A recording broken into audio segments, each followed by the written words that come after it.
올더 싱글 레이디, 싱글 피플이 말하는 비혼의 세상, 비욘세. 안녕하세요. 저는 해방촌 비욘세입니다.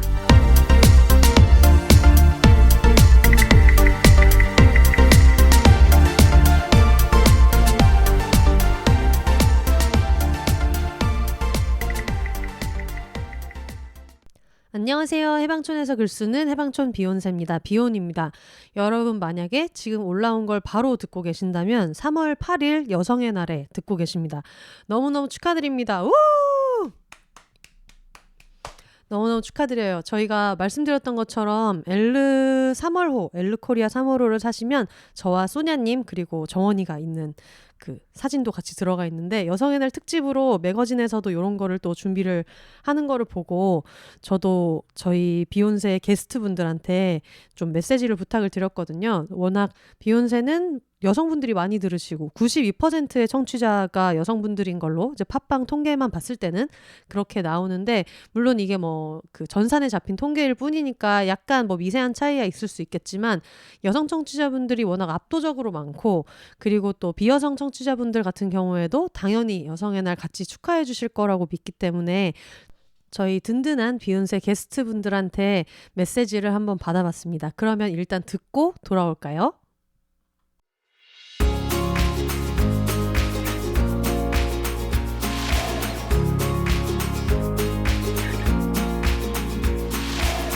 안녕하세요. 마프만두 작가입니다. 3월 8일 세계 여성의 날을 축하합니다. 빛나게 살아가시기를 응원할게요. 안녕하세요. 비욘세 함전단 여러분, DP입니다. 3월 8일 여성의 날을 축하합니다. 앞으로도 모든 분들이 항상 건강하고 행복하시길 바라겠습니다. 감사합니다. 안녕하세요. 다큐멘터리 퀴어 마이 프렌즈 감독 서연입니다. 3월 8일 세계 여성의 날을 축하합니다. 오늘 하루만큼은 여성들이 자기 검열 없이 편안한 마음으로 보낼 수 있는 하루가 되길 기원합니다. 그리고 여성들의 친구 비욘세와 함께 혼자 사세요. 여러분 안녕하세요. 일본에 사는 유리입니다. 3월 8일 세계 여성의 날을 축하합니다. 여러분 오늘 하루도 재밌고 행복하게 보내세요. 다음에 또 비욘세에서 만나요. 뿅! 안녕하세요. 비욘세 청취자 여러분. 3월 8일 세계 여성의 날을 기념하며 써니셰프 인사드립니다. 포용을 장려하라는 올해 세계 여성의 날 캠페인 주제처럼 여성을 위한 보다 포용적인 세상을 함께 만들어 나가기를 바랍니다. 그리고 매 순간 살아가는 모든 여성들에게 깊은 존경과 감사 그리고 응원의 마음을 보냅니다. 여러분 혼자 사세요. 안녕하세요. 저는 비욘세에 나와서 이혼에 대한 꿀팁을 잔뜩 전해드렸던 흐름주의자 김래물입니다. 여성의 날을 맞이해서 우리 모두 축하합니다. 여러분 이혼, 결혼, 비혼, 연애, 비연애 어떤 형태든지 간에 자신이 원하는 삶을 신나게 살아가시기를 저 김래물도 응원하겠습니다. 우리 여자답게 신나게 살아봐요. 건행! 비욘세 청취자 여러분 안녕하세요. 남기자입니다. 제가 얼마 전 예전에 썼던 일기를 발견했는데 이런 표현이 있더라고요. 40대 아줌마가 되면 난 뭘 하고 있을까? 40대가 코앞이지만 결혼도 안 했고 아줌마도 아닙니다. 하지만 인생 여전히 너무 즐겁게 살고 있습니다. 그리고 저보다 더 멋진 여성분들의 이야기를 비욘세를 통해 듣고 있어서 너무나 멋지다는 생각을 많이 하게 됩니다. 멋진 여성 여러분 더 힘내시고 세계 여성의 날을 맞아서 우리 모두 서로를 아껴주자는 이야기를 전하고 싶습니다. 모든 여성분들 화이팅! 안녕하세요. 팟캐스트 밀림의 왕과 독립출판물 개간울로 만드는 짐송입니다. 3월 8일 세계 여성의 날을 축하합니다. 해마다 여성의 날이면 이어달리기를 하고 있다는 생각이 드는데요. 이전 세대의 여성으로부터 받은 용기를 다음 세대의 사랑으로 건네고 싶습니다. 오늘 하루 빵 한 조각 맛있게 먹으면서 장미 한 송이 자기를 위해 사서 스스로를 축하해 주길 바라요. 감사합니다. 안녕하세요. 저는 영화 퀴어 마이 프렌즈 에피소드에 출연한 강원입니다. 3월 8일 세계 여성의 날을 진심으로 축하합니다. 저는 비욘세의 한 줌 중에 한 줌인 비여성 청취자이지만 비욘세 방송을 통해서 다양한 분들의 이야기를 접하면서 제가 알던 것보다 훨씬 더 입체적이고 더 다채로운 존재로서의 여성을 만날 수 있어서 정말 감사한데요. 오늘 각자가 계신 곳에서 안전하고 행복한 하루를 보내시길 바라겠습니다. 감사합니다. 안녕하세요. 비욘세의 시그널 음악 제작자이고 간헐적 음향 감독이자 동네 이웃이고 기타 선생이기도 한 스페인 책방의 바지 사장 다면입니다. 책방에 오는 손님의 한 90%가 여성입니다. 이건 바꿔 말하면은 아닙니다. 바꿔 말하지 않을게요. 제가 좋아하는 사람은 모두 페미니스트입니다. 이건 뒤집어 말하면 아닙니다. 뒤집어 말하지 말죠. 여성을 통해서 태어나고 또 여성들 사이에서 사는 사람으로서 저는 모든 여성이 마땅한 안전을 누리고 마땅한 기회를 얻고 마땅한 존중을 받기를 원합니다. 그걸 위해서 저도 노력하고 또 저보다 더 노력하시는 분들을 응원하겠습니다. 여성의 날을 축하합니다. 엄마성 빛내기 프로젝트의 김준영입니다. 3월 8일 세계 여성의 날을 축하합니다. 와! 여성의 날을 맞아서 저는 오늘 엄마성으로 바꿔달라는 청구를 하러 법원에 갈 거예요. 기쁜 날이니까 다 같이 모여서 파티도 할 거고요. 비욘세 덕분에 한줌단 분들도 프로젝트에 많이 신청하셔서 오늘 파티에서도 만날 거예요. 한줌단 분들도 누구든지 오시면 완전 대환영이에요. 우리 비욘세 청취자분들 어디에 계시든 모두들 즐겁고 행복한 하루 되시길 바라면서 다시 한번 여성의 날을 축하합니다. 안녕하세요. 비욘세 청취자 여러분, 재하입니다. 3월 8일 세계 여성의 날 정말 축하하고요. 여러분 오늘 욕심내서 정말 행복한 하루 보내시길 바라겠습니다. 사랑합니다. 안녕하세요. 비욘세 청취자 여러분, 혜영 언니입니다. 3월 8일 여성의 날을 기념해서 인사드립니다. 그동안 비욘세를 통해서 다양한 이야기를 공유해왔었는데 이 게스트들의 많은 이야기가 누군가에게 조금이나마 활력이 될 수 있기를 바라고요. 우리가 삶을 살아가는 데 있어서 정답은 없는 거니까 만약 하고자 하는 일이 있는데 여성이라 망설여졌다면 오늘 하루만이라도 용기 내길 바랄게요. 여성의 날 그리고 비욘세 화이팅! 안녕하세요. 킹 작가입니다. 3월 8일 세계 여성의 날을 진심으로 축하합니다. 전 세계 모든 여성들이 자신이 행복해지기 위한 모든 선택을 존중받고 또 행복해지기를 응원합니다. 비욘세 화이팅! 세계 여성의 날 화이팅! 안녕하세요. 비욘세 청취자 여러분. 저는 소냐입니다. 3월 8일 여성의 날을 맞이해서 우리 여성의 권익을 위해서 더 열심히 힘차게 살아봅시다. 그리고 우리 자축합시다. 축하합니다.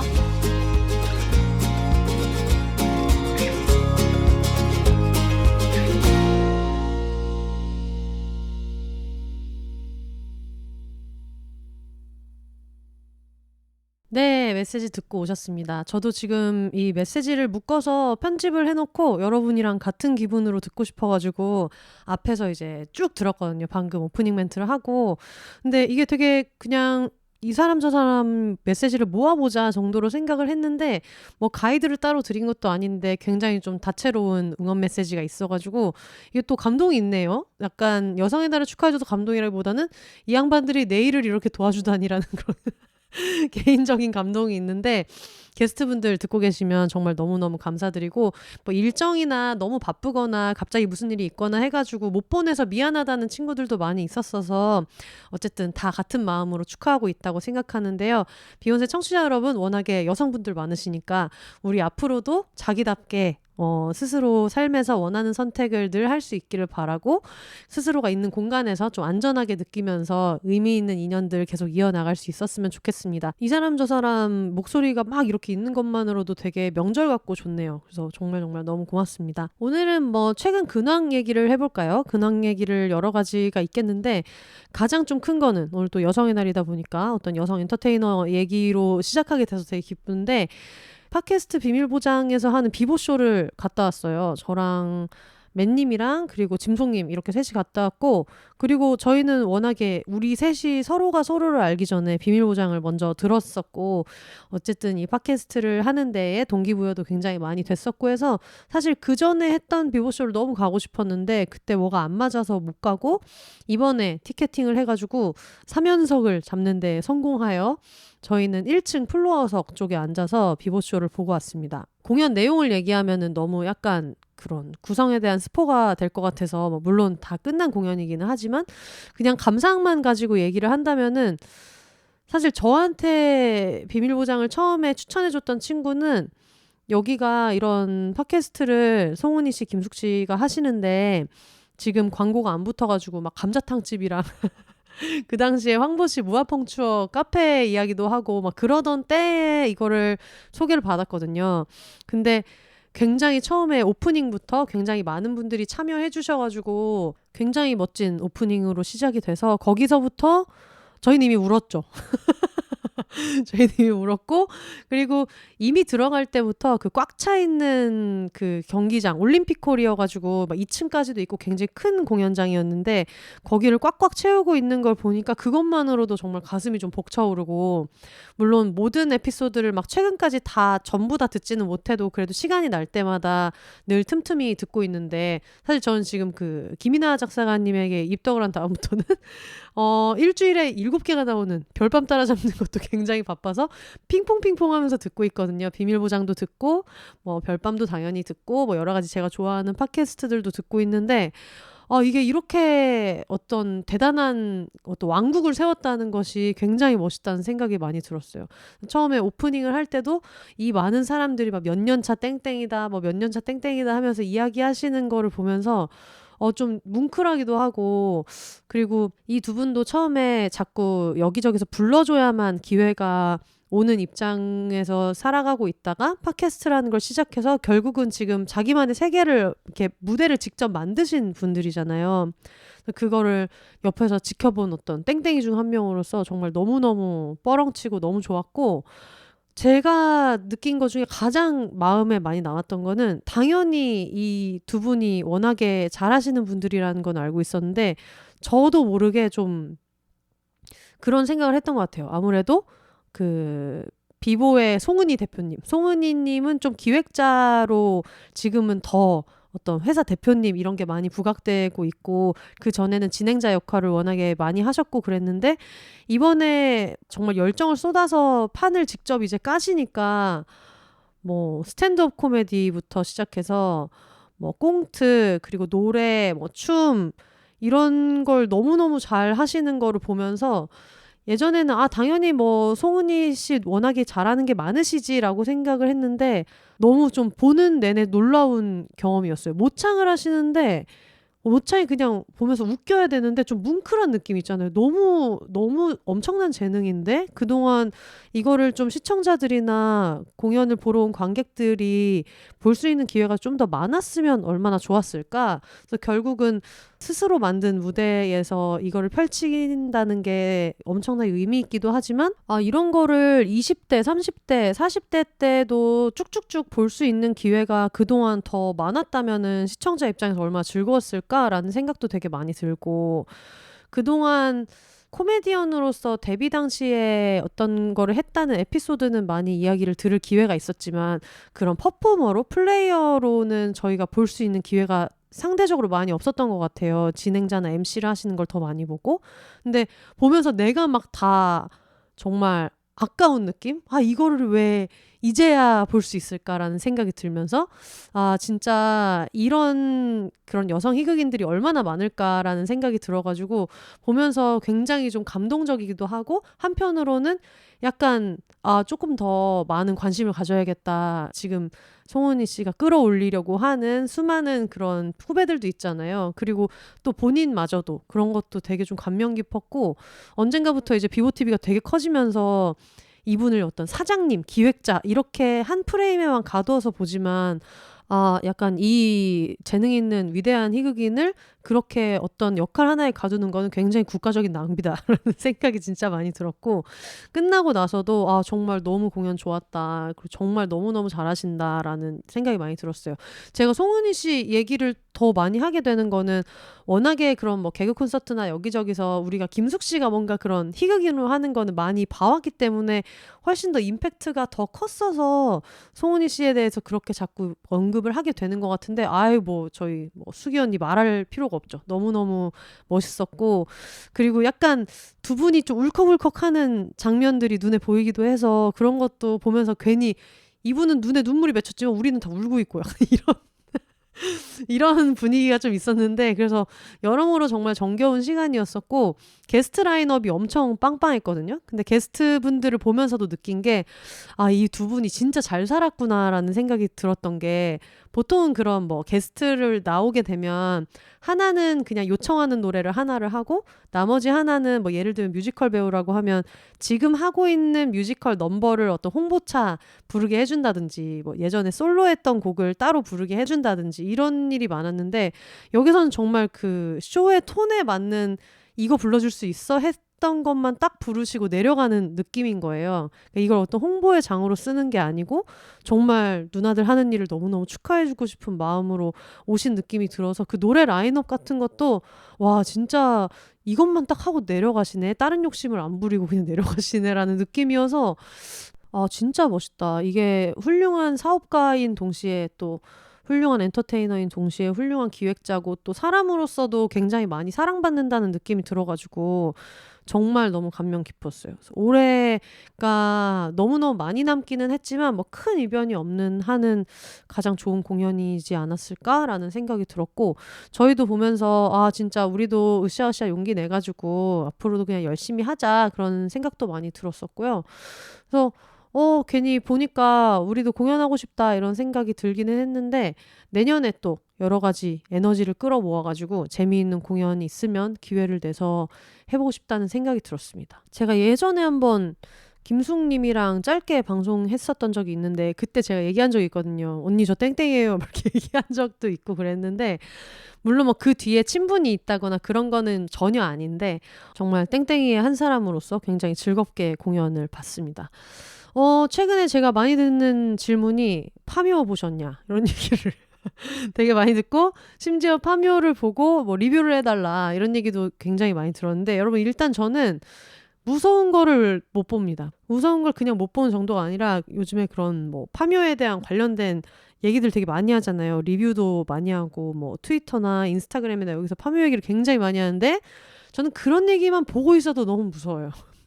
친구가 파묘를 같이 보러 가자고 해도 야 같이 보자는 말도 하지 마. 너무 무섭다 라고 할 정도로 너무너무 무서운 거를 잘 못 봐가지고 그렇다 보니까 약간 뭐 미스테리 이런 것도 거의 못 보는 편이고 뭐 스릴러, 뭐 좀비 뭐 이런 거 다 못 봐서 가장 좋아하는 영화가 매드맥스인 것 자체가 그런데 어떻게 매드맥스는 좋아하냐 인 게 아니라 매드맥스는 그만큼 위대한 영화라는 거예요. 나처럼 이렇게 무서운 게 많은 사람조차도 정말 눈을 이렇게 질끈 감고 싶은 거를 어거지로 떠가면서 몇 번을 볼 정도로 매드맥스가 정말 좋은 영화일 뿐인 것이고 평소에는 그런 걸 진짜 너무 잘 못 봐요. 그래서 어떤 파묘의 리뷰를 기다리시는 분들 정말 죄송하고 저는 이제 뭐 그냥 다른 재밌는 거 열심히 보면서 어차피 국내 콘텐츠 리뷰를 워낙에 잘 안 하니까 안 그래도 안 했을 거라고 생각이 들긴 드는데 근데 정말 여러분 무서워서 못 봅니다. 너무 죄송합니다. 보신 분들은 좀 좋아하는 분들 많더라고요. 재밌다고 많이 하셔가지고 어쨌든 저는 못 보고 있고요.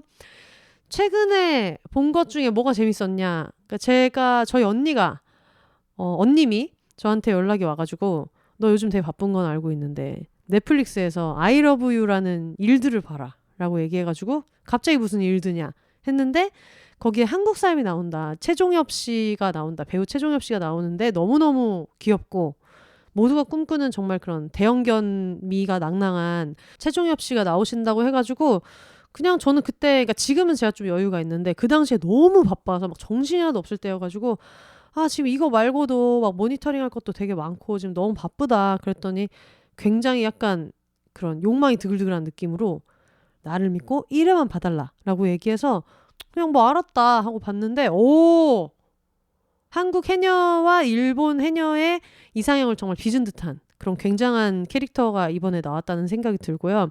내용이 대충 어떤 거냐면 일단 최종엽 씨가 유학생으로 나오는데 그 상대역으로 나오는 분이 이제 일본 여배우 니카이도 후미라는 배우가 나옵니다. 그리고 이분을 포함한 대부분의 출연진은 다 일본 사람이고 일본을 무대로 하는 드라마이기도 한데 먼저 최종엽 씨가 대학생으로 나온다고 했잖아요. 어떤 뭐 멸종위기 동물에 대해서도 연구하고 뭐 그런 동물 관련된 연구를 하는 대학원생 한국인 유학생으로 나와요. 근데 이제 유학을 하면서 동시에 그런 걸 하는 거죠. 그럼 배달 알바 같은 거를 그냥 틈틈이 시간 날 때 한 번씩 하는데 여기서 니카이도 후미 씨가 맡은 그 유리라는 여성이 그 여성 CEO 역할로 나오는데 한 번씩 집에서 이제 음식을 시켜 먹는 거예요. 근데 시켜 먹을 때 예를 들면 이제 한국 요리를 워낙 많이 시켜 먹는데 그 중에서 뭐 잡채를 시켰다. 그러면은 한 번씩 이제 왔다 갔다 하다가 최종엽 씨가 잡채는 이 집이 더 맛있습니다. 라고 해가지고 포스트잇 같은데 이제 쪽지를 넣는 거예요. 여기가 더 맛있다고요? 이런. 이것이 약간 요즘 어떤 현대사회를 반영하는 거죠. 더 이상 어떤 중식당에서 배달을 시키면 여기서만 하는 게 아니라 배달만 하는 그런 플랫폼 노동자라는 것이 생겼기 때문에 우리 가게만 좀 추천하고 이런 게 아니라 좀 다른 곳을 이렇게 여기저기를 다니면서 일하는 형태가 생겨서 그러니까 2024년형 어떤 배달 알바의 그런 어떤 뭐랄까 돌발 행동 같은 건데 그렇게 해서 알려줘가지고 그렇구나 하고 좀 시켜먹고 하면서도 좀 궁금해질 거 아니에요 이 사람이. 그래서 올 때쯤 되면은 괜히 이렇게 현관문에 달린 어떤 구멍이나 비디오폰 같은 걸로 막 보고 이렇게 하다가 나중에 서로 좀 친해지는 여러 가지 계기를 통해서 또 다른 데서도 만나고 하다 보니까 인연이 맺어져서 나중에는 같은 곳에서 뭐 일도 하게 되고 하면서 벌어지는 여러 가지 상황을 그린 드라마인데 여기에서 설정이 니카이도 후미 씨가 하고 있는 그 유리라는 여성 주인공이 어떤 계기를 통해서 어떤 사고를 통해서 사람의 눈을 보면 그 사람이 하는 마음을 왼쪽 귀로 그 소리가 들리는 그런 초능력 같은 걸 갖게 돼요. 그렇다 보니까 웬만한 사람들 봤을 때 이 사람이 어떤 생각을 하는지를 알다 보니까 당연히 연애 같은 게 좀 잘 되지 않고 그런 문제가 있어서 연애도 잘 안 하고 이렇게 하면서 살았는데 한번 최종엽 씨랑 눈이 마주쳤는데 이 사람이 생각을 한국말로 하니까 이게 무슨 말이지? 이제 이렇게 된 거예요.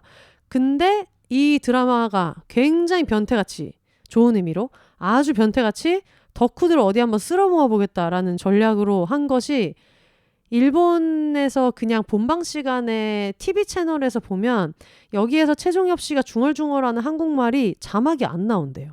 그러니까 이렇게 쳐다보면서 와 진짜 예쁘다. 진짜 귀엽다. 이런 생각을 해도 그게 음성으로만 나오고 자막이 안 나오니까 뭐라고 하는 거야? 이런 여기서 여주인공이 느끼는 뭐 당혹감이나 기대감이나 호기심 같은 거를 같이 느낄 수 있게 만들어서 요즘에 이거를 약간 이번 화에 최종엽이 한 말을 뭐 해석해 준다거나 이런 유튜브 같은 것도 올라오고 친구들이랑 막 같이 보기도 하고 그런다고 하더라고요. 사실 이게 좀 되게 재미있는 포인트는 한국인 입장에서 정말 빵 터졌던 거는 제가 나중에 이게 너무 궁금해가지고 찾아보니까 이게 TBS에서 만든 거죠? 네, TBS에서 방영이 되고 이게 넷플릭스랑 한국에는 아마 왓챠, 웨이브 뭐 이런 데도 같이 나오고는 있는데 아마 넷플릭스가 회차는 가장 빠르고 많이 나오기는 하는 것 같아요. 근데 어쨌든 TBS에서 이걸 만들 때 한국인 직원분이 아예 프로듀서 중에 한 명으로 참여를 해가지고 엄청난 고증과 여러 가지 조사를 해가지고 정말 빚은 듯이 모두가 갖고 있는 어떤 한국 남성에 대한 환상을 때려박아서 이제 만들었다라는 얘기를 들었거든요. 근데 그거 중에 좀 재밌는 게 막 연락을 너무 오지게 자주 해가지고 여자 주인공분이 이 유리라는 캐릭터의 그 여성분이 너무 당황하는 장면이라든가 시도 때도 없이 밥 먹었냐?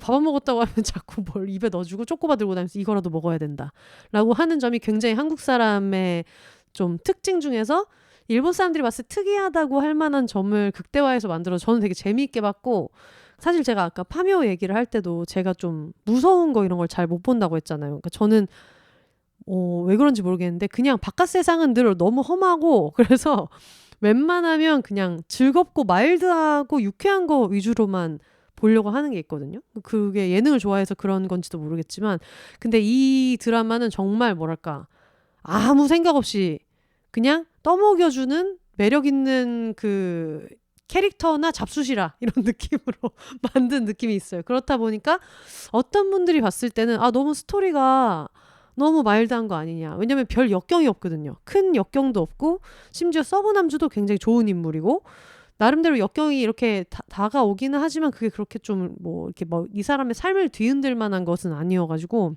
그냥 정말 뭐랄까 집에 액자 하나 걸어놓은 것처럼 세상에 오늘도 후드티 입고 나왔구나 너무 좋다. 또 데님 자켓 후드티 위에다가 입고 나왔구나 너무 좋다.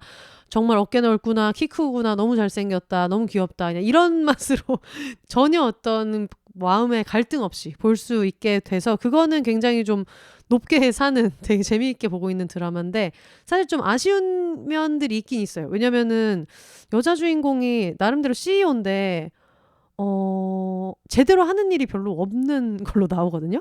뭔가 위기 상황이 있어도 그거를 직접 헤쳐나가는 게 아니라 서브 남주가 다 그냥 알아서 해준다거나, 그래서 이걸 왜 이렇게 만들었을까라는 생각이 들기도 하지만 뭔가 그냥 되게 오랫동안 있었던 신데렐라 같은 여주인공을 구현하려고 그런 건가 싶은 생각을 한다면은 그래 그냥 매력 있는 남자 주인공이랑 여자 주인공 보라고 만들었나 보다라고 생각하면 그냥 굉장히 좀 재미있게 볼 수 있는, 그래서 어떤 그런 목적에 되게 충실하게 잘 만든 드라마라는 생각이 많이 들어요.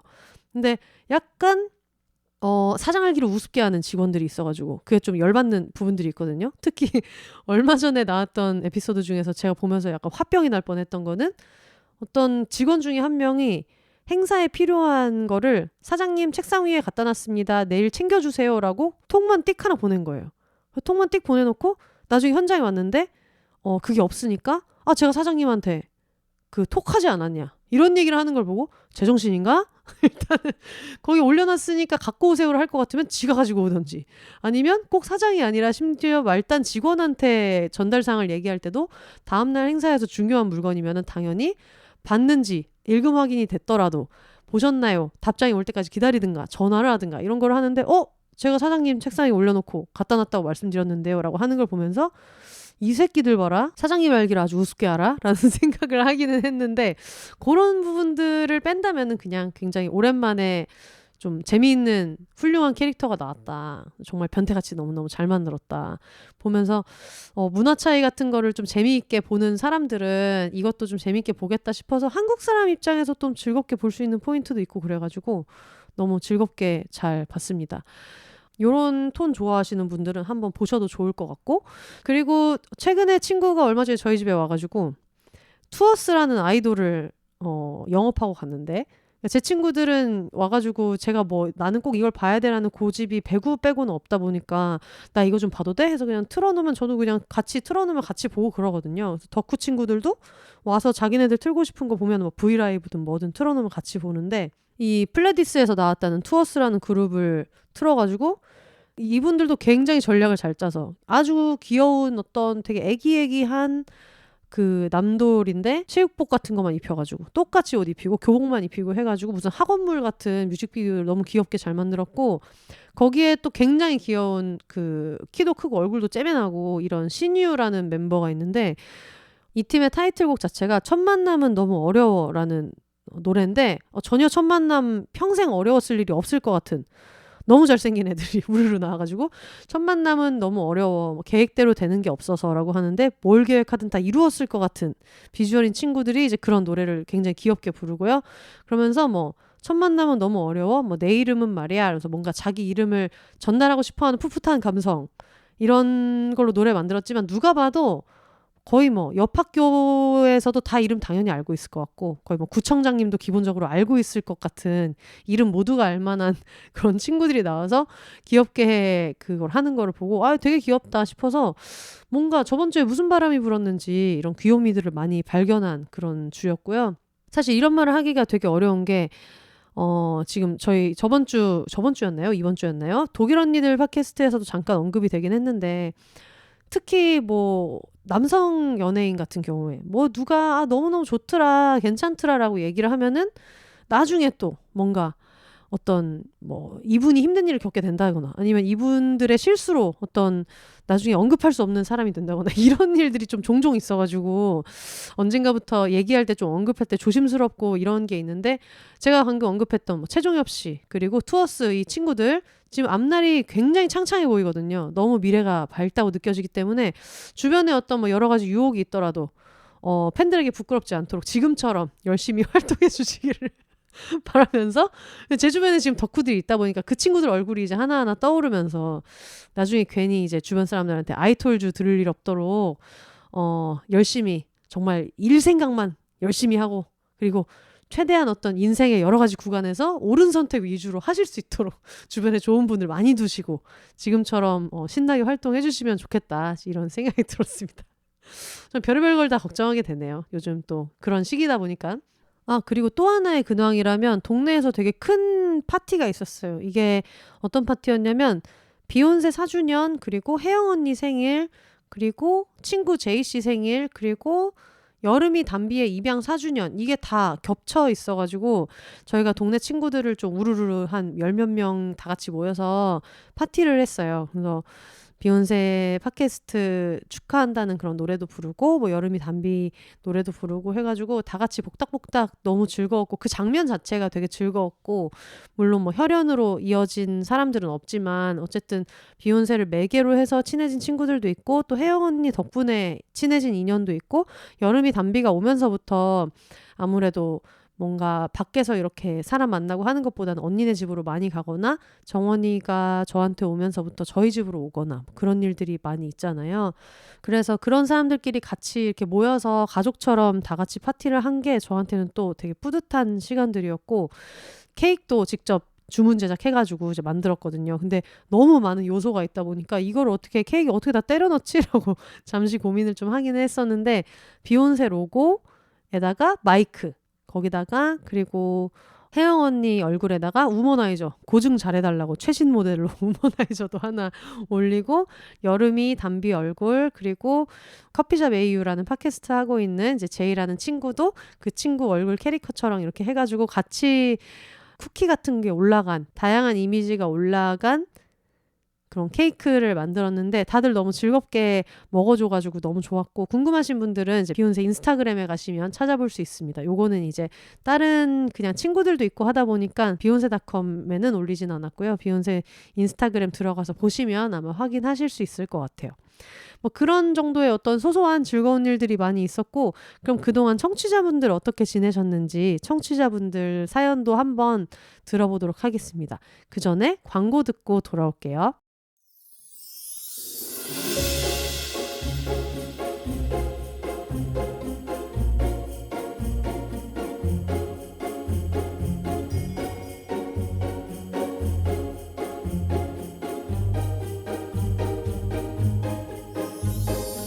비욘세 팟캐스트를 가장 빠르고 가깝게 만날 수 있는 곳 바로 비욘세.com입니다.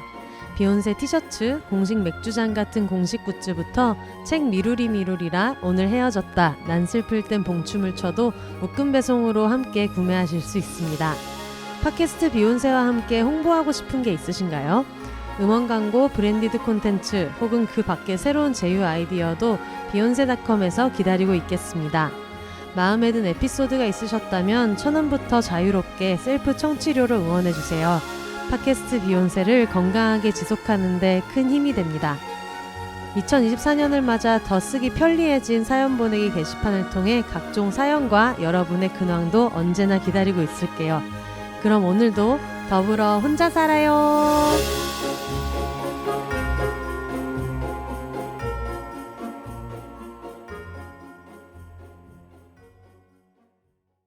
네, 먼저 마리링님 사연입니다. 워낙에 비욘세에 사연 자주 주셨죠. 이재훈 씨 좋아하시는, 배우 이재훈 씨를 좋아하시는. 비욘세님 안녕하세요. 오랜만에 사연을 써봅니다. 저의 덕질 근황을 굳이 비욘세에 쓸 일은 없었지만 전에 방송에서 제 사연을 읽어주시면서 IBK 기업은행 홈경기장에 오시면 이재훈 씨가 크게 자주 나오니 한번 오시기를 권한다 라는 코멘트가 기억이 나서 비욘세님에게 응답하고자 이렇게 사연을 써봅니다. 이게 무슨 얘기냐면 제가 IBK 기업은행 이제 배구팀을 응원하지 않겠습니까? 근데 IBK 기업은행의 현재 광고 모델이 이재훈 씨이기 때문에 그 세트 중간에 항상 이재훈 씨의 그 얼굴이 엄청 크게 나온 원샷 광고가 항상 나와가지고 막 전부를 걸어야 합니다. 막 이런 어떤 그런 사업가적인 멘트로 이렇게 모놀로그 같은 걸 하시는데 그 얘기를 한번 드린 적이 있었는데 얼마 전에 이재훈 씨가 드디어 경기장에 오신 일이 있어가지고 그 얘기를 사연으로 보내주셨어요. 왜냐하면 제가 그 코멘트에 응답했기 때문입니다. 후기를 쓰지 않을 수 없었습니다. 그것이 덕후 간의 예의라고 생각했습니다.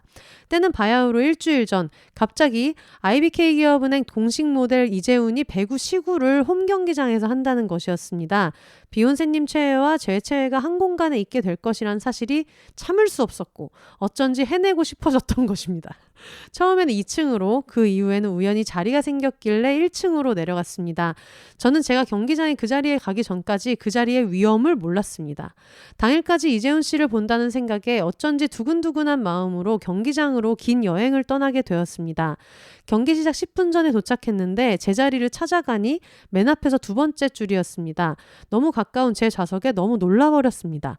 심지어 이재훈 씨가 시구를 위해 대기하고 있는 퇴장하는 곳과 가까운 곳이었습니다. 너무나 왕자님 같은 자태로 대기하고 계셨습니다. 그리고는 IBK 사장님들과 같이 거의 주먹으로 공을 쳐내듯 배구 시구를 마치는 것을 볼 수 있었습니다. 경기장 한 좌석에서 이재훈 씨도 같이 경기를 보고 계셨는데 응원도 엄청 열심히 하시고 동영상도 잔뜩 찍으시는 것을 보면서 덕후의 덕후가 되는 액자식 구성 덕후가 되는 액자식 구성의 팬 경험을 할 수 있었습니다. 홀로 배구 보러 온 아저씨 팬분들도 모두 치어리더 분들이 아닌 이재훈 씨만 촬영해 주시고 심지어 경기장 카메라가 이재훈 씨를 여러 번 찍어주셔서 제 낡은 핸드폰으로 보는 이재훈 씨보다 더 선명한 이재훈 씨를 두고두고 보게 되어 영광이었습니다. 지금 이재훈이라는 단어가 몇 번이 나오나요? KBS 스포츠 카메라 감독님 너무 감사합니다. 그날 김희진 선수가 뛰지 않으셔서 아쉬웠습니다. 경기를 끝까지 함께 봤는데 그날 경기는 비록 졌지만 엄청난 경기를 본 기분이 들었습니다. 아, 이날 접전이었죠. 경기장 화면에 비친 비욘세님을 보면서 내심 반가워했습니다. 또 언제 또 이게 또 나와가지고 또 덕후의 덕후를 덕질한 3단 액자식 구성의 반가움이었달까요? 아무튼 비욘세님의 조언 덕분에 이재훈 씨도 가까이에서 볼 수 있어서 너무 좋았고 IBK 기업은행 알토스 팀 또한 제대로 응원해 볼 수 있어 영광이었습니다. 곧 이재훈 씨도 4월 19일 새 드라마가 방영되는데요. 많은 관심 부탁드립니다. 저 또한 김희진 선수와 비욘세님을 늘 응원하고 있겠습니다. 늘 행복하세요. 마리링 드림 해주셨습니다. 일단은 배구장에 와주셨기 때문에 어떤 감사한 마음으로 제가 요거 4월 19일에 방영하는 새 드라마 뭔지 한번 찾아보겠습니다. 수사반장 1958에 나오시네요. 이거 제가 티저 봤는데 1958년을 배경으로 야만의 시대의 소도둑 검거 전문 박영한 형사가 개성 넘치는 동료 4인방과 함께 한 팀으로 뭉쳐 부패 권력의 비상식을 상식으로 깨부수며 민중을 위한 형사로 거듭나는 이야기를 그린 드라마라고 합니다. 그러면 이제 소도둑 검거 전문 박영한 형사가 이재훈 씨인가 봐요. 소도둑 검거 전문 역할을 이번에 나오는데 이재훈 씨, 이동희 씨, 최우성 씨, 윤현수 씨, 그리고 서은수 씨, 정수빈 씨, 김서한 씨 이런 배우분들이 출연하시네요. 네, 기대하고 보도록 하겠습니다. 또 이런 형사 역할 이재한 형사님 이거를 제가 김혜수 씨 때문에 눈이 뒤집혀서 시그널을 봤는데 이번에 좀 다른 캐릭터로 나오시나 봐요. 마리링님이 만약에 저한테 먼저 물어보셨으면 제가 어디에 앉아야 되는지 이걸 또 지정을 해드릴 수가 있었는데 혹시 나중에 또 이런 기회가 있는 경우에 어디서 양도표를 주시면 되냐. 당연히 양도표는 이제 원가 양도로만 받으셨겠죠. 이런 행사를 하는데 만약에 내 최애가 온다. 이참에 배구도 보고 싶다 하시는 분들은 특히 IBK 기업은행 홈 경기에 한해서는 좀 팁을 드릴 수가 있는 게 어느 쪽에 앉아야 될까라는 걸 고민을 되게 많이 하실 거예요. 근데 보통 홈 경기에서 뭔가 행사를 하면 그 홈 쪽 코트 TV 화면으로 봤을 때는 홈이 왼쪽에서 시작을 하고 어웨이가 오른쪽에서 시작을 하고 그 다음 세트에는 서로 크로스로 바꾸고 이러니까 사실 어디 앉아 있어도 배구 선수들은 본인 팀을 한 번은 볼 수 있는 구조로 돼 있는데 그게 아니고 나는 이번에 겸사겸사 내 최애도 볼 겸 와서 배구도 좀 보고 싶다. 근데 어디에 앉아야 될까? 라고 하시는 분들한테 팁을 드리자면 무조건 홈팀이 스타트하는 코트 있죠. 거기에서 응원석 쪽을 바라보고 그 행사를 하는 편이에요. 근데 기업은행 같은 경우에는 이제 2층도 있고 1층도 있고 그런데 지금 이분이 가신 데가 1층인데 1층 같은 경우에는 N석이 있거든요. 그러니까 이걸 되게 쉽게 얘기하면 이렇게 말씀드려야겠다. 중계를 보잖아요. 중계를 보면은 막 이렇게 배구 코트가 있고 배구 코트에서 화면상으로 위쪽에 쭈루룩 팬들이 앉아 있잖아요. 근데 그 화면에 전체 풀샷에 나올 정도로 가까운 좌석이 이제 1층이라고 치면 IBK 기업은행 구장 같은 경우에는 그 구역을 13579 5개로 구역을 쪼개가지고 N1, N3, N5, N7, N9 이렇게 돼 있어요. 근데 이번에 이재훈 씨가 그 사인해가지고 넘겨준 구역도 그렇고 대부분의 나중에 중간에 치어리더 분들이 공연을 할 때도 N3 쪽에 앉으시면 정면으로 서로 마주 볼 수 있게 행사를 많이 해요. 그러니까 제 생각에 지금 이분이 대기하는 공간에 있었는데 가까이서 볼 수 있었다라고 하시는 걸 보니까 S구역 아니면은 W구역 1층에 계셨던 것 같고 나중에 이재훈 씨가 열심히 응원하는 게 이렇게 등지고 보지 않고 그냥 생눈으로 볼 수 있었다고 하면 아마 S구역은 아닐 거여서 W구역 1층 어딘가에 계시지 않았을까 하는 생각이 드는데 다음에 혹시 또 이런 행사가 있으면은 N3번 구역에서 보시면 앞에서 하는 여러 가지 행사를 마주보고 이렇게 볼 수도 있고 그리고 보통 이분들이 나중에 올라가서 경기를 마저 보고 싶다라고 해서 좌석을 드릴 때는 보통 그 S구역, 그러니까 그 중계화면에 잡히지 않는 중계화면에 잡히는 응원석의 반대 방향에 있는 좌석을 많이 주시거든요. 그래서 그쪽에 앉아 있으면 맞은편에서 뭐 응원하는 모습도 볼 수 있고 해서 좋을 것 같아요. 다음에 오실 때 한번 참고해 주시면 좋을 것 같고 저도 이번에 그때 이재훈 씨 오셨을 때 화성 구장에 제 동매랑 같이 있었는데 한참 소리를 막 박박 지르면서 응원하면서 보고 있었는데 제가 응원 되게 열심히 해가지고 양말을 받았어요. 치어리더 선생님한테 양말을 받았는데 제가 그 양말을 떨어뜨린 거예요. 그래가지고 너무 죄송합니다 했는데 제 바로 앞에 앉으셨던 분이 뒤를 돌아서 비욘세님 아니시냐 나는 한줌단이다 라고 얘기하셔가지고 너무너무 신기하고 정말 너무너무 반가웠고요. 그리고 그 앞에서 저희가 바라봤을 때 이제 이재훈 씨가 저 위에 나중에 그 경기 볼 때는 저 위에 올라가가지고 이제 앉아 있었는데 저는 항상 이재훈 씨가 좀 두부상이라고 생각을 했고 약간 좀 밋밋한 좋은 쪽으로 밋밋한 굉장히 순두부 같은 이런 귀여운 분위기의 두부상이다라고 생각을 했었는데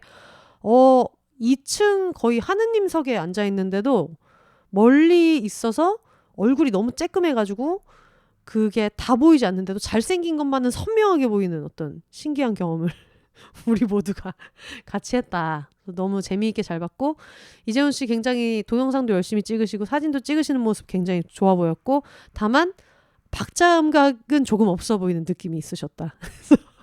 클래퍼를 치시는데 약간씩 박자가 맞지 않는 그런 어떤 귀여운 모습 너무 재미있게 잘 봤고요.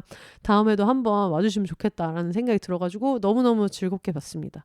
지금 저희가 배구 시즌이 이제 또 끝나가고 있어가지고 이제 또 배구가 없어지면 무슨 낙으로 사나 싶기는 하지만은 그동안 또 재밌는 콘텐츠들 나오면은 또 뽑아가지고 봐야죠. 여러분들 많이 소개해 주시면 이 수사반장 얘기해 주신 것처럼 재밌는 것들 한 번씩 추천해 주시면 또 신나게 보면서 어떻게 잘 근근히 버텨보도록 하겠습니다. 그러면 또 다음 사연 하나 읽어볼게요. 정어리님께서 보내주신 사연입니다. 혜영 언니 ADHD 편 듣고 진짜 너무너무 재밌어서 후기 남겨요. 언니의 고군분투 하루 일과와 아침에 일어나서의 다짐, 잠들기 전에 불안한 마음 이야기를 들으며 너무 가슴이 찡했어요. 전 ADHD의 기질이 다분하나 20여 년의 직장, 그것도 금융 쪽 생활로 인해 강제 교정당한 자로서 너무 이해가 가고 그래서 더 가슴이 아팠어요. 제가 실수하고 놓치고 뭔가를 잊을 때마다 스스로 내가 관종이라 이러나? 애정결핍의 증상인가 하며 셀프 스크리닝으로 저 스스로를 괴롭히곤 했어요. 전 강력한 직장생활로 강제 교정되어 이제 본연의 피해 습관화된 제의가 나타나는 사람이 되었지만 이해받지 못하고 스스로도 이해하지 못하는 ADHD인들의 고통이 충분히 공감됩니다. 그러다 소방광 주제로 언니와 네, 사실 제가 제일 언니죠. 혼세님이 숨도 못 쉬고 웃는 바람에 끄끄 소리가 나는 부분에서 저까지 행복해지고 그 안에 저도 함께 있는 듯한 느낌을 받았답니다. 비욘세야 늘 저의 베스트 3 팟캐스트였지만 그 중에서도 오늘 에피는 너무너무 좋았어서 처음으로 댓글 남겨요. 후원의 의미로 500잔도 사려고요. 혼세님 정원이랑 늘 행복하시고 저희도 늘 함께 할 수 있도록 번창하세요. 사랑해요. 정월이 드림 이렇게 보내주셨습니다. 아, 감사합니다. 저희 이번 주가 아니구나. 저번 주에 나갔던 혜영 언니 이야기를 들으시고 되게 공감해 주시는 분들이 많았어요. 사연도 후기도 많이 주셨고 그래가지고 근데 이분이 이제 그런 얘기 하셨잖아요. ADHD의 기질이 다분하나 20여 년간의 직장으로 강제 교정당한 자로서 라고 하시는데 아마 이게 사실 이분이 뭐 표현은 교정당했다라고 해주셨지만 이게 그렇게 직장에서의 압박으로 바뀌는 것은 아니다 보니 그냥 거꾸로 얘기하면 남들보다 몇 배의 에너지를 지금도 무리하게 쏟으면서 생활을 하고 계실 것 같기는 해요. 저도 그런 얘기 들었거든요. 무슨 뭐 군대에서 코 고는 거 고칠 수 있다. 코 고는 거 못 고친다고 하지만 군대에서 코 골 때마다 뭐 발로 차고 뒤지게 맞으면은 고친다. 이런 얘기를 하는데 사실 그거는 코골이를 고칠 수 있다고 표현해야 되는 게 아니라 어떤 심리적인 트라우마 같은 게 발동돼서 그렇게까지 된 거라 그렇게 괴롭게 하는 수면을 일반적인 수면으로 보고 고쳤다고 할 수 있는가라는 생각을 좀 진심으로 많이 했거든요. 그런 걸 생각하면 사실 교정당했다기보다는 아마 지금도 조금 무리하면서 남들보다 몇 배의 에너지를 쓰면서 지내고 계시지 않을까라는 생각이 들어가지고 아, 뭔가 되게 응원이나 위로나 이런 것들을 좀 보내드리고 싶고요.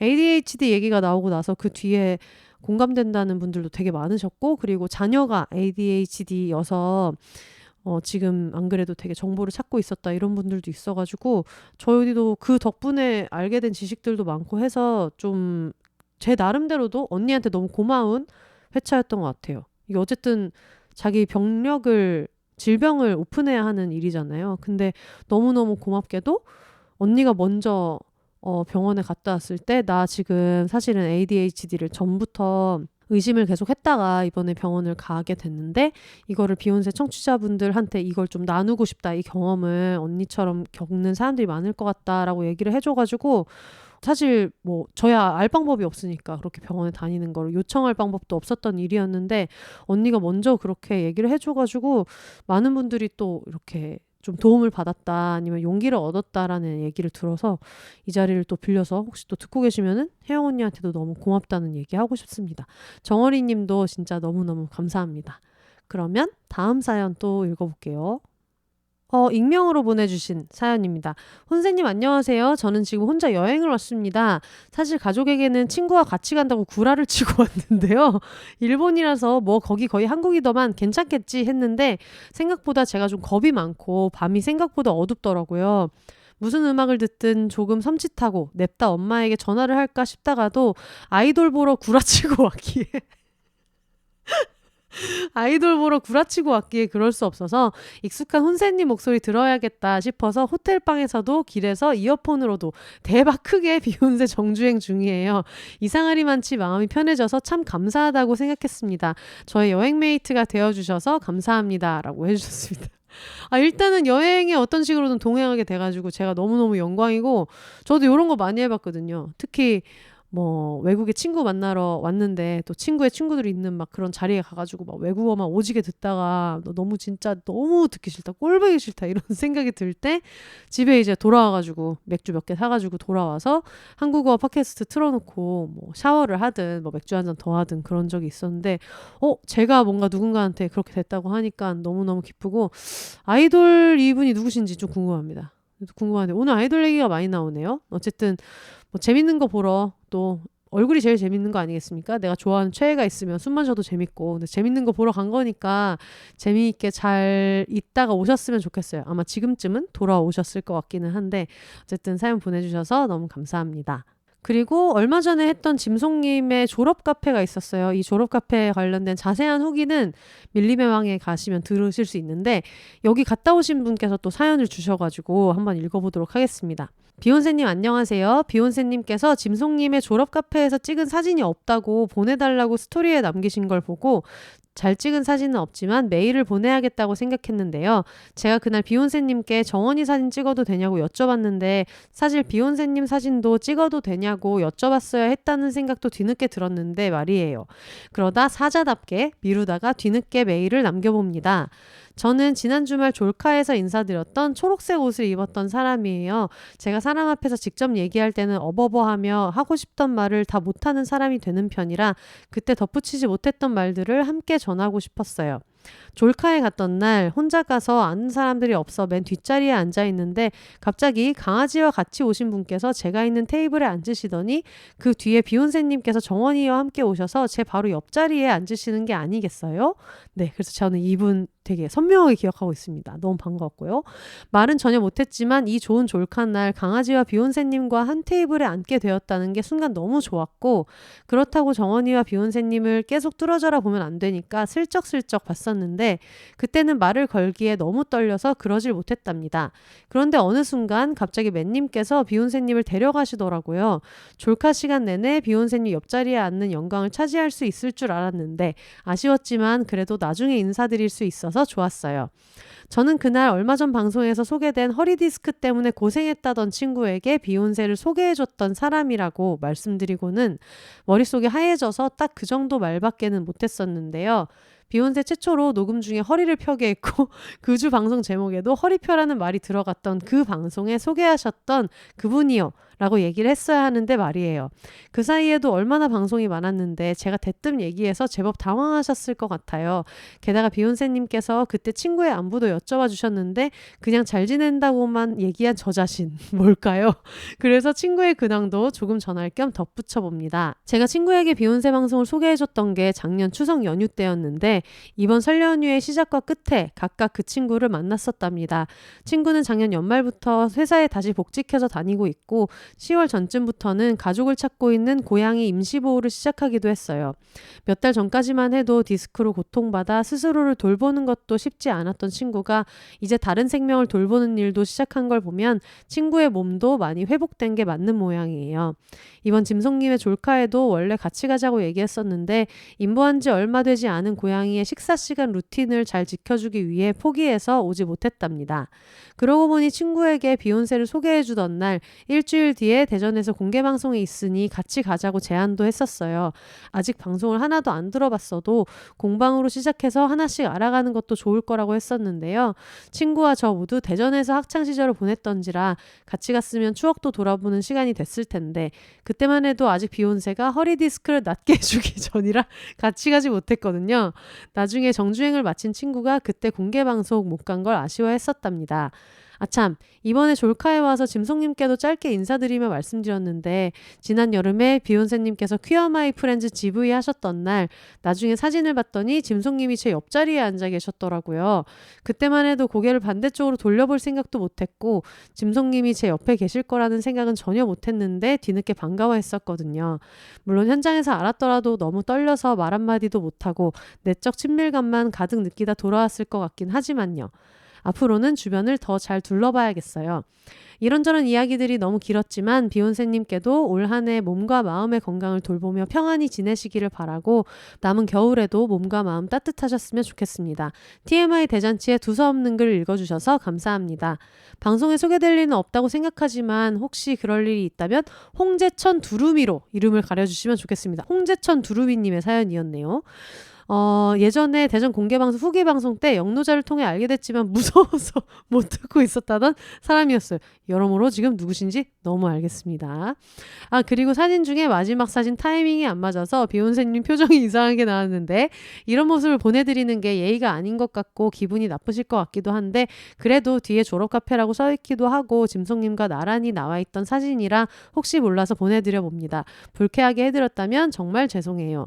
모쪼록 이번 주말도 즐거운 즐거운 주말 되세요 하고 보내주셨습니다. 아, 너무 감사합니다. 올려주셔가지고 사진이랑 이런 것도 너무 감사드리고, 누구신지 알 것 같아요. 그 허리디스크도 사실 얘기하셨을 때 어느 사연인지 알고 있어서 이제 말씀드렸었던 거기도 하고, 그 무서워서 비욘세라는 게 있다는데 모두가 결혼하면 큰일 난다는 얘기면 어떡하냐.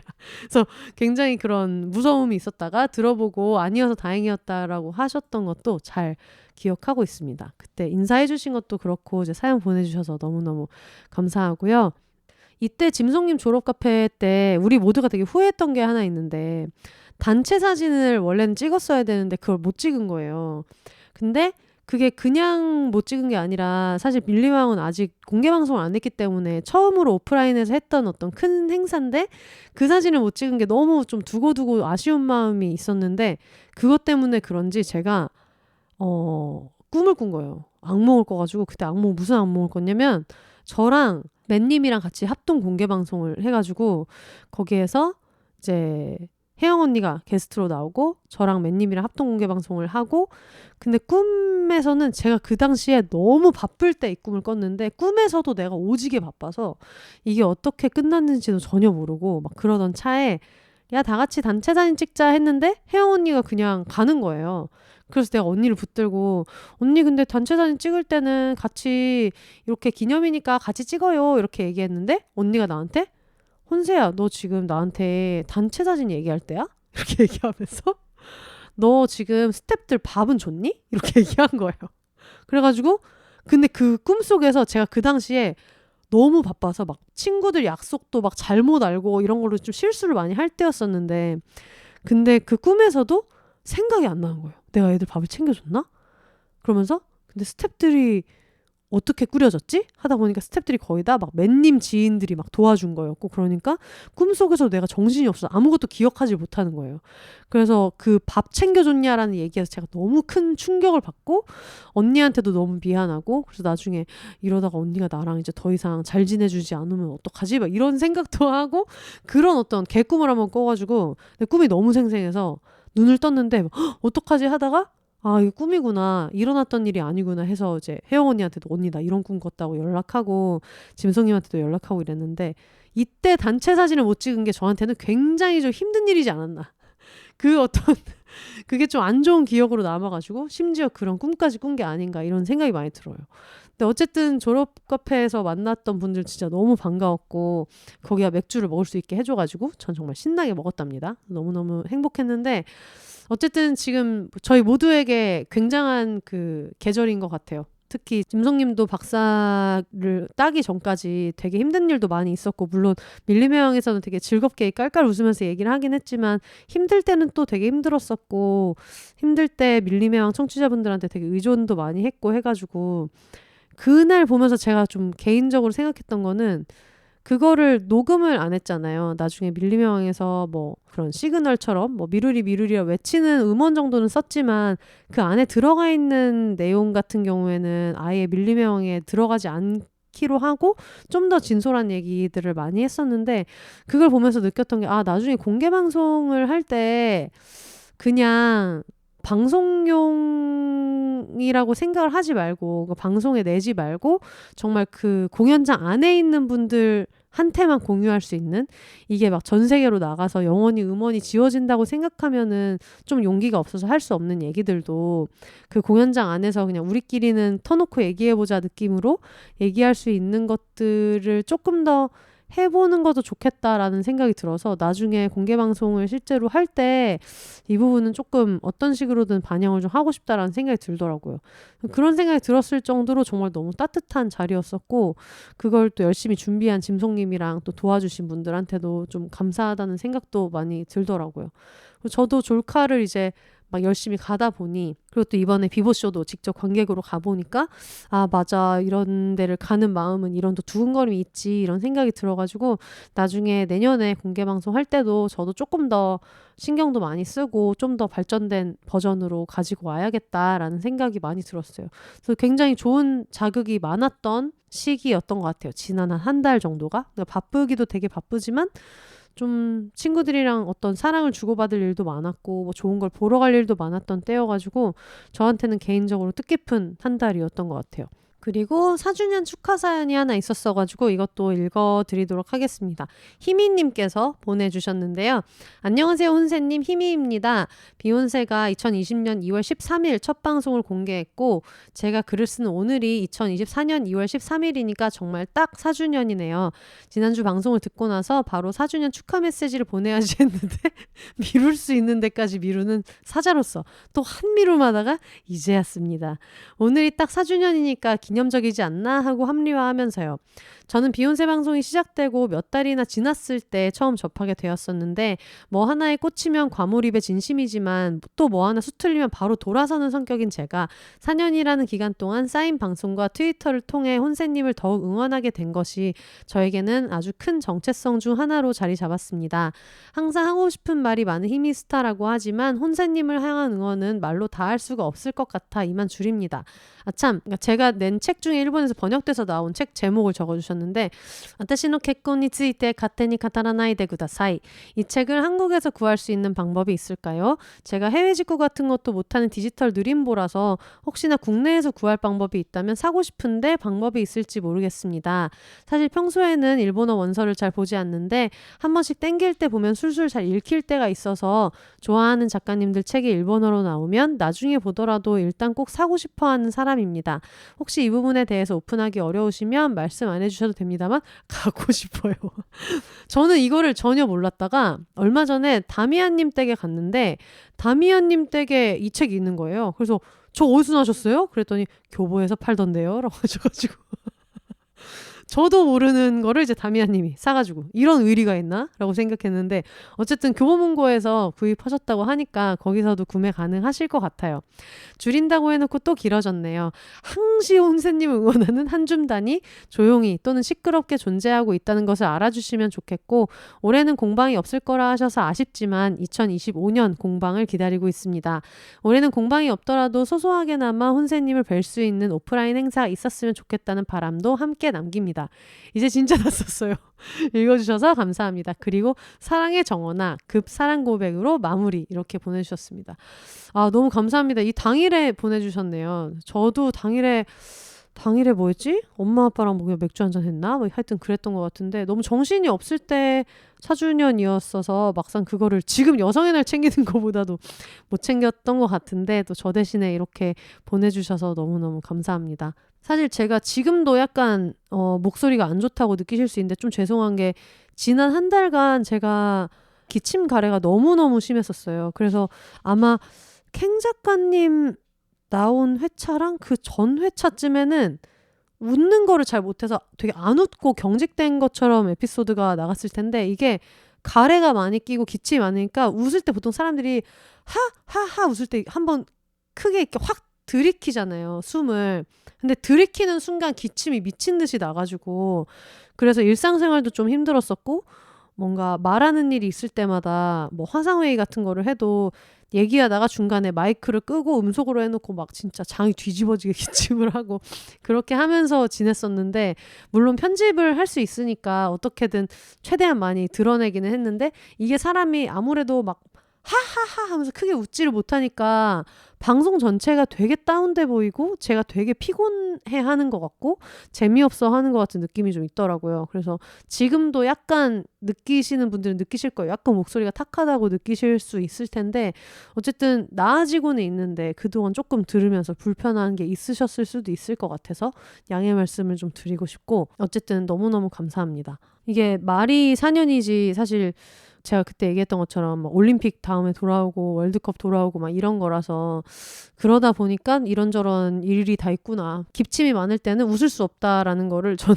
팟캐스트 하기 전에는 알 일이 없었는데 이게 4년차 되면서 또 최근에 제가 좀 컨디션이 안 좋아가지고 목이 완전 망가지다 보니까 그런 것도 알게 되고 해가지고 어쨌든 뭐 지지고 볶고 지금까지 4년 동안 열심히 재미있게 하고 있다라는 생각이 들어가지고 여러모로 좀 뿌듯하기도 하고 그런 시간이었던 것 같아요. 지금 제가 사연을 모집하고 있는 게 2가지가 있어요. 그래서 아마 오늘까지 모집하고 있는 오늘을 마감으로 하는 거는 동네 추천하는 거. 살기 좋은 우리 동네를 추천해달라라고 말씀드려가지고 그 사연은 오늘 8일까지 받기로 해서 받고 있고 그리고 3월 15일까지 받기로 했던 사연이 그 방광이 작아서 화장실 자주 가시는 분 소방광 사연 보내달라고 했는데 지금 소방광 분들이 거의 지금 약간 방광 올림피아드 수준으로 누가 가장 작은 방광 가지고 있는지 얘기하는 분위기여가지고 지금 굉장히 메일함이 방광 얘기 투성입니다. 그래서 요즘 굉장한 어떤 사연을 읽으면서 이런 일들이 많구나라는 생각하고 있는데 어쨌든 15일까지 계속해서 받고 있고요. 그리고 오늘 들으시는 분들은 동네를 추천하는 사연도 이제 막차니까 다 보내주시면 좋겠습니다. 아마 편성상으로는 동네에 대해서 추천하는 사연이 조금 더 뒤에 나갈 것 같고 다음 주는 저희가 책 소개를 하나 하고 그 다음에 동네 소개를 하게 될 것 같아요. 어쨌든 사연들 쭉쭉 보내주시면 너무너무 감사할 것 같고요. 다음 주에는 이제 오랜만에 만나는 김냇물 씨 모시고 같이 여러 가지 이야기 나눠보려고 합니다. 많이 기대해 주시면 좋겠습니다. 그러면 오늘은 좀 깔끔하게 요쯤에서 한번 마무리를 해볼까요? 올더 싱글레이디 싱글피플이 말하는 비혼의 세상 비혼세. 그럼 저는 다음 주에 김냇물 씨와 함께 돌아오도록 하겠습니다. 여러분 혼자 사세요. 여성의 날 축하해. 안녕.